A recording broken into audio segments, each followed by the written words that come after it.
जय हो माता लक्ष्मी की मित्रों। आज हम आपको उन 4 चीजों के बारे में विस्तार से बताने जा रहे हैं जिन्हें दूसरों के घर से मांगकर अपने घर लाने पर भयंकर गरीबी आ सकती है या फिर वह घर टूट भी सकता है। वास्तुशास्त्र के अनुसार यदि हम इन वस्तुओं को अपने घर लाकर रखते हैं तो माता लक्ष्मी रुष्ट हो जाती है और शनिदेव का प्रकोप हमारे ऊपर आ सकता है। इससे घर में दरिद्रता आ सकती है, सुख शांति भंग हो सकती है और आर्थिक समस्याओं का सामना करना पड़ सकता है। इसलिए हमें इन वस्तुओं के महत्व और उनके प्रभाव को समझकर उचित निर्णय लेना चाहिए। तो चलिए आज की कथा को शुरुआत करते हैं। मित्रों, एक समय की बात है, क्षीर सागर में भगवान विष्णु अपने दिव्य शेषनाग शैया पर विराजमान थे। वहां का वातावरण अत्यंत शांत और दिव्य प्रकाश से ओतप्रोत था। लहरों की हल्की हल्की गूंज के बीच भगवान विष्णु ध्यान मग्न मुद्रा में थे। उसी समय देवर्षि नारद जी नारायण नारायण का जाप करते हुए वहां पहुंचे। उनके चेहरे पर जिज्ञासा और व्यग्रता के भाव स्पष्ट झलक रहे थे। भगवान विष्णु ने स्नेहपूर्वक नारद जी का स्वागत किया, उन्हें आसन ग्रहण करने के लिए कहा और उनकी व्यग्रता का कारण पूछा। नारद जी ने कहा, हे प्रभु, मैं पृथ्वीलोक से लौट कर आ रहा हूं। वहां मैंने एक अत्यंत विचित्र दृश्य देखा जिसने मेरे मन में एक प्रश्न उत्पन्न कर दिया। मैं उसी का उत्तर जानने के लिए आपके पास आया हूं। भगवान विष्णु ने कहा, हे नारद, तुम्हारे मन में जो भी जिज्ञासा उत्पन्न हुई है उसे निसंकोच होकर पूछो। तुम्हारे प्रश्न का समाधान करना मेरा कर्तव्य है, जिससे समस्त मानव जाति को लाभ प्राप्त हो सके। हे प्रभु, आपने मुझे यह बताया था कि कुछ चीजों का दान करने से दरिद्रता आती है, परंतु मैं यह जानना चाहता हूं कि ऐसी कौन सी चीजें हैं जिन्हें दूसरों के घर से मांगकर अपने घर में रखने से भयंकर गरीबी आ जाती है। क्या यह केवल एक संयोग होता है या इसके पीछे कोई गूढ़ रहस्य छिपा हुआ है? मैं इस गूढ़ ज्ञान को जानने के लिए उत्सुक हूं, जिससे मैं इसे समस्त मानव जाति में प्रचारित कर सकूं। तब भगवान विष्णु मुस्कुराए और बोले, हे नारद, तुम्हारा यह प्रश्न समस्त मानव जाति के कल्याण के लिए अत्यंत महत्वपूर्ण है।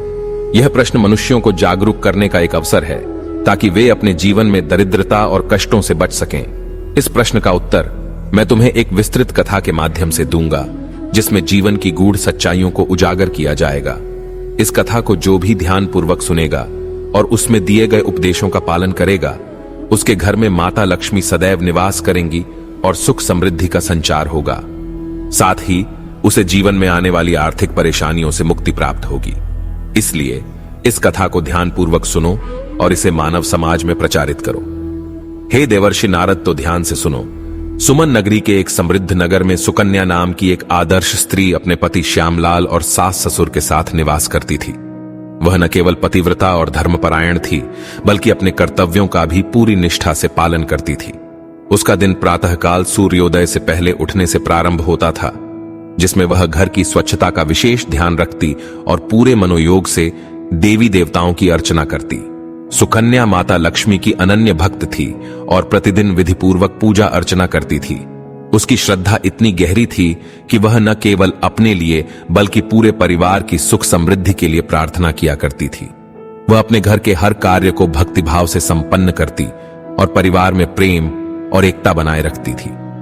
फिर एक दिन की बात है जब अचानक तेज बारिश होने लगी, जिससे पूरे गांव में जल भराव की स्थिति उत्पन्न हो गई। सुकन्या की प्रिय गाय भी बाहर खड़ी बारिश में भीग रही थी और ठंड से कांप रही थी। तब सुकन्या को गहरी चिंता होने लगी कि यदि उसकी गाय बीमार पड़ गई तो उसका और उसके परिवार का बहुत नुकसान हो जाएगा।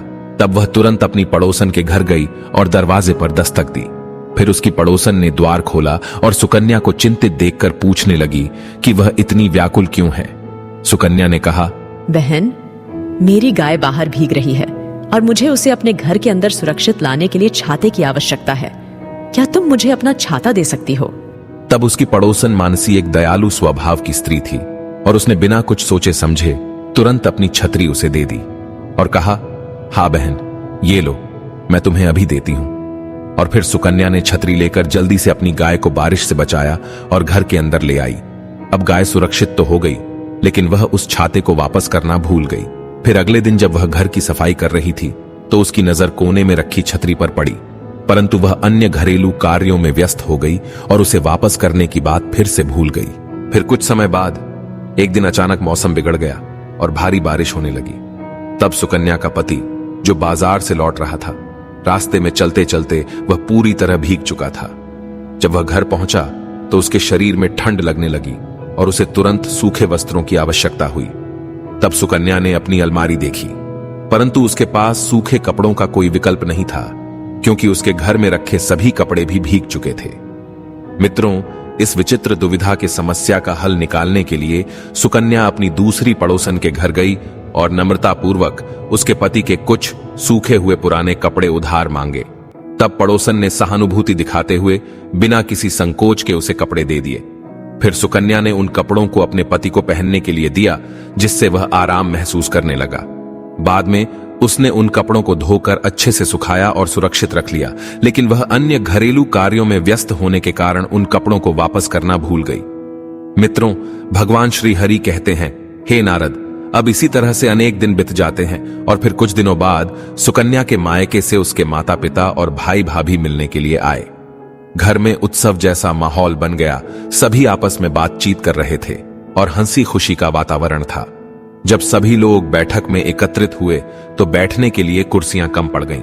यह सब सुकन्या को यह देखकर चिंता हुई कि सभी को आराम से बैठने के लिए पर्याप्त जगह नहीं मिल रही है। तब उसने एक युक्ति के अनुसार जल्दी से अपनी एक पड़ोसन के घर जाकर एक अतिरिक्त कुर्सी मांग ली। उस बेचारी पड़ोसन ने सहर्ष उसे एक मजबूत और सुंदर कुर्सी दे दी। सुकन्या उसे भी अपने घर ले आई और अपने अतिथियों को आराम से बैठाया। परिवार के साथ समय बिताने में वह इतनी मग्न हो गई कि बाद में वह उस कुर्सी को वापस करना भूल गई और वह उसी के घर में रह गई, जबकि उसके माता पिता वापस चले गए थे।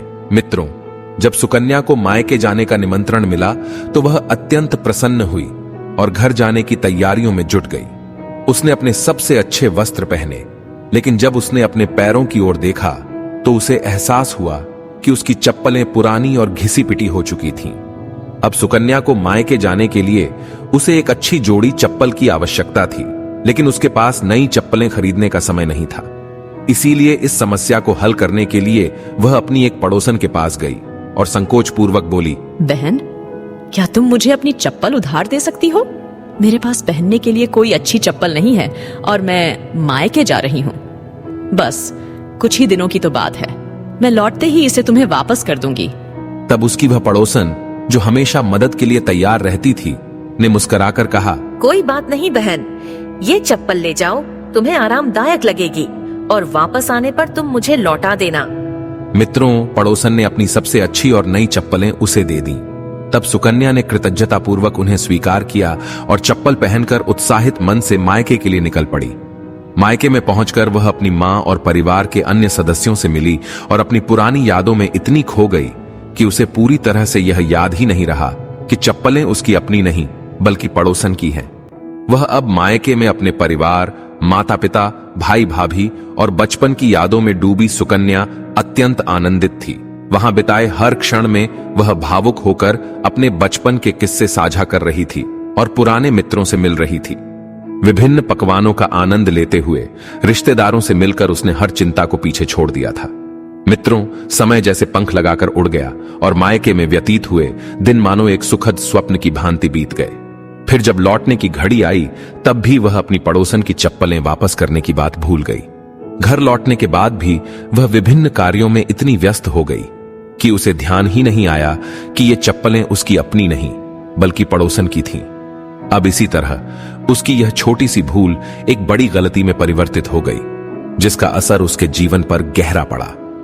इन्हीं घटनाओं के कुछ दिनों बाद उनके घर में एक भयावह घटना घटी। एक रात जब सब गहरी नींद में थे, तभी कुछ चोर उनके घर में घुस आए। वे अत्यंत चतुर और योजनाबद्ध तरीके से आए थे। उन्होंने घर का सारा धन, आभूषण और बहुमूल्य वस्तुएं चुरा लीं। और जब सुबह हुई तो सुकन्या ने देखा कि पूरा घर अस्त व्यस्त था और सारा धन धान्य गायब था। यह दृश्य देखकर वह स्तब्ध रह गई कि इसी बीच कुछ ही समय में एक और बुरी खबर आई। श्यामलाल की दुकान को लूट लिया गया था। लुटेरों ने दुकान का सारा सामान उठा लिया और उसे पूरी तरह नष्ट कर दिया। अब उनके पास कोई भी आर्थिक स्रोत नहीं बचा था। अब उनकी पूरी गृहस्थी उजड़ चुकी थी। इन दुखद घटनाओं के बाद श्यामलाल पूरी तरह टूट चुका था। आर्थिक तंगी और मानसिक तनाव ने उसे भीतर से इतना कमजोर कर दिया कि वह अपना आत्मविश्वास पूरी तरह खो बैठा। उसकी आंखों के सामने उसके परिश्रम से बनाया गया जीवन उजड़ चुका था। रोजमर्रा की जरूरतों को पूरा करना भी अब असंभव लगने लगा था। हर तरफ निराशा और हताशा का माहौल था।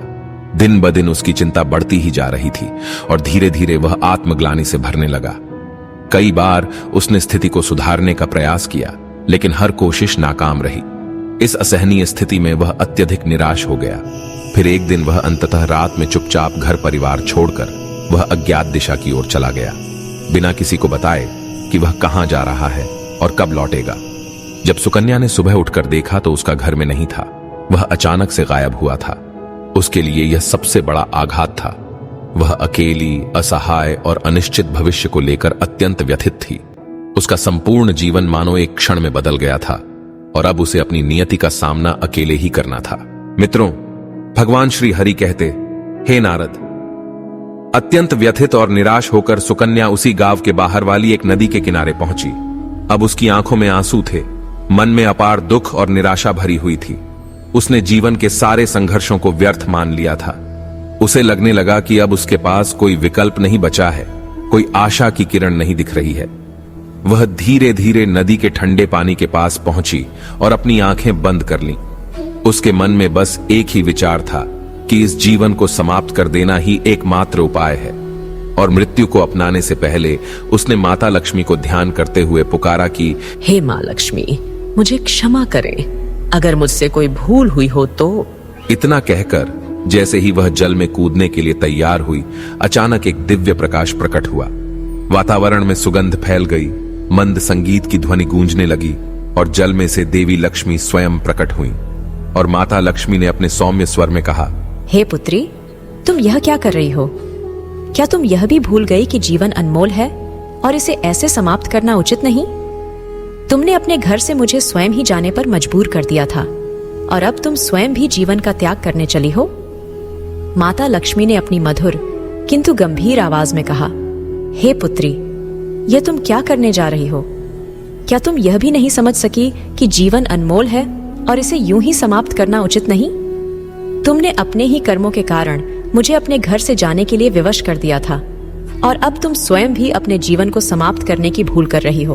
मित्रों, तब सुकन्या ने अश्रुपूर्ण नेत्रों से माता लक्ष्मी की ओर देखते हुए करुणा भरे स्वर में पूछा, हे माँ, मैंने ऐसा कौन सा पाप किया है कि आपने मेरा घर छोड़ दिया?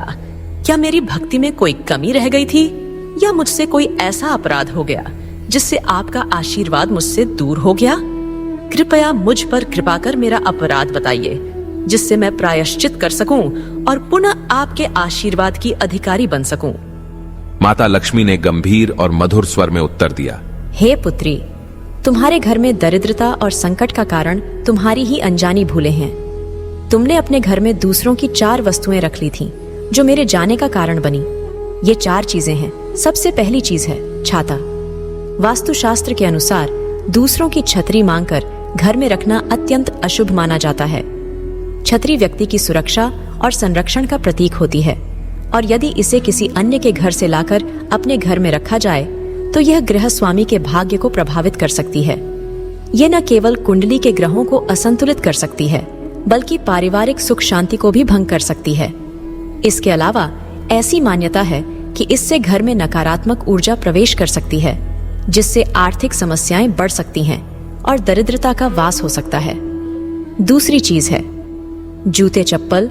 दूसरों के जूते चप्पल अपने घर में लाना वास्तुशास्त्र के अनुसार अत्यंत अशुभ माना जाता है। ऐसा कहा जाता है कि जूते चप्पल न केवल बाहरी धूल मिट्टी लाते हैं, बल्कि उनके साथ नकारात्मक ऊर्जा और दुर्भाग्य भी घर में प्रवेश कर सकता है। यदि किसी अन्य व्यक्ति के जूते चप्पल घर में लंबे समय तक रखे जाते हैं तो यह घर के सदस्यों के बीच मतभेद, मानसिक अशांति और आर्थिक तंगी का कारण बन सकता है। यह भी माना जाता है कि इससे घर की सकारात्मक ऊर्जा बाधित होती है, जिससे कार्यों में बाधाएं उत्पन्न होती हैं और घर की सुख शांति भंग हो जाती है। इसलिए दूसरों के जूते चप्पल अपने घर में लाने से बचना चाहिए और यदि मजबूरी में ऐसा किया जाए तो उन्हें जल्द से जल्द लौटा देना चाहिए। तीसरा है दूसरों के घर का के लड़की से बने कुर्सी, मेज आदि वास्तुशास्त्र के अनुसार पुराने या दूसरों के घर से लाए गए फर्नीचर को अपने घर में रखना कई बार अशुभ परिणाम दे सकता है। ऐसा माना जाता है कि फर्नीचर में उसकी पूर्व ऊर्जा संचित होती है, जो सकारात्मक भी हो सकती है, लेकिन कई बार यह नकारात्मक ऊर्जा को भी घर में प्रवेश करवा सकती है। यदि वह फर्नीचर पहले किसी संघर्ष, कलह या नकारात्मक परिस्थितियों के बीच रहा हो, तो वह ऊर्जा घर में अशांति उत्पन्न कर सकती है। विशेष रूप से टूटा फूटा या जर्जर फर्नीचर घर में रखना आर्थिक हानि, मानसिक तनाव और पारिवारिक कलह का कारण बन सकता है। इसलिए यदि कोई पुराना फर्नीचर खरीदकर या उधार लाकर अपने घर में रखना चाहे, तो उसे पहले गंगाजल या अन्य शुद्धिकरण विधियों द्वारा पवित्र करना चाहिए। इसके अतिरिक्त ऐसे फर्नीचर को घर में स्थापित करने से पहले वास्तुशास्त्र के अनुसार उसकी दिशा और स्थान का भी ध्यान रखना आवश्यक होता है, ताकि यह नकारात्मक प्रभाव न डाले और घर में सुख शांति बनी रहे। चौथी महत्वपूर्ण चीज है कपड़े। दूसरों के पुराने कपड़े पहनने से उनकी संचित ऊर्जा हमारे जीवन पर प्रभाव डाल सकती है। यह ऊर्जा सकारात्मक भी हो सकती है, लेकिन कई बार नकारात्मक प्रभाव भी डाल सकती है। पुराने कपड़ों में उनके पूर्व स्वामी की व्यक्तिगत ऊर्जा होती है, जो उनके विचार, परिस्थितियां और भावनात्मक स्थिति से प्रभावित होती है।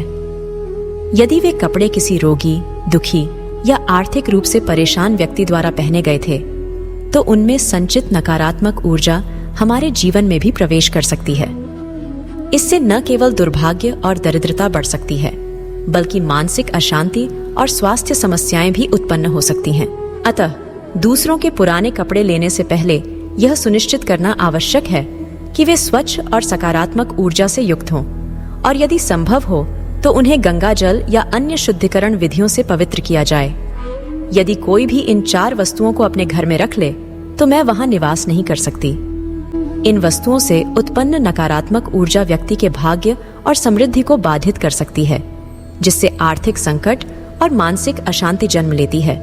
परंतु तुम मेरी सच्ची भक्त हो, इसलिए मैं तुम्हारी सहायता करने आई हूँ। तुम्हारी श्रद्धा और भक्ति ने मुझे यहाँ आने के लिए बाध्य कर दिया। अब तुम जाओ, इन वस्तुओं को उनके असली मालिक को लौटा दो, जिससे तुम्हारे घर में पुनः समृद्धि और सुख का संचार हो। साथ ही ध्यान रखना कि भविष्य में ऐसी गलती दोबारा मत करना, ताकि तुम्हारे परिवार पर कभी भी दरिद्रता की छाया न पड़े। अब सुकन्या माता लक्ष्मी को बारंबार हाथ जोड़कर प्रणाम करने लगी और फिर अपने घर वापस लौटकर आ गई। मित्रों, सुकन्या ने बिना विलंब किए हुए तुरंत घर जाकर इन सभी वस्तुओं को उनके वास्तविक स्वामियों को लौटा दिया। उसने पड़ोसन से क्षमा मांगी और उसे आश्वस्त किया कि भविष्य में वह कभी भी ऐसी गलती नहीं दोहराएगी। जैसे ही उसने यह कार्य पूर्ण किया, उसके घर में सकारात्मक ऊर्जा का प्रवाह होने लगा। अचानक उसके घर का वातावरण बदल गया। जहां पहले निराशा और अशांति थी, वहां अब एक नई उमंग और सकारात्मकता का संचार होने लगा। माता लक्ष्मी का आशीर्वाद उसके घर पर पुनः बरसने लगा। कुछ ही दिनों में उसकी आर्थिक स्थिति में सुधार होने लगा। घर में पहले जैसी खुशहाली लौट आई और समृद्धि की नई किरणें फैलने लगी। इसी बीच उसका पति श्यामलाल भी वापस आ गया। उसने अपनी गलती स्वीकार की और सुकन्या के साथ मिलकर अपने जीवन को फिर से संवारने का निश्चय किया। दोनों ने मिलकर एक नई शुरुआत की और उनके जीवन में पहले जैसी खुशियां पुनः लौट आईं। मित्रों, भगवान विष्णु ने नारद जी से कहा, हे नारद, अब तुम्हें तुम्हारे प्रश्न का स्पष्ट उत्तर मिल चुका होगा।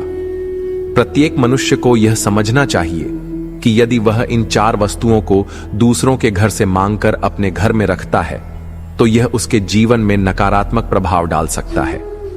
इससे न केवल दरिद्रता आती है, बल्कि गृहस्थी में अशांति, आर्थिक संकट और मानसिक कष्ट भी उत्पन्न हो सकते हैं। इसलिए प्रत्येक व्यक्ति को इन वस्तुओं को ग्रहण करने से बचना चाहिए और अपने घर में सदैव सकारात्मक ऊर्जा बनाए रखने का प्रयास करना चाहिए। तब देवर्षि नारद जी बोले, हे प्रभु, आपने अत्यंत महत्वपूर्ण ज्ञान दिया है। मैं इस कथा को समस्त मानव जाति में प्रचारित करूंगा। तो मित्रों, उम्मीद है कि आपको यह कथा अवश्य ही पसंद आई होगी। तो वीडियो को लाइक करना ना भूले, साथ ही कमेंट में जय लक्ष्मी नारायण जरूर लिखें। आप सभी का धन्यवाद।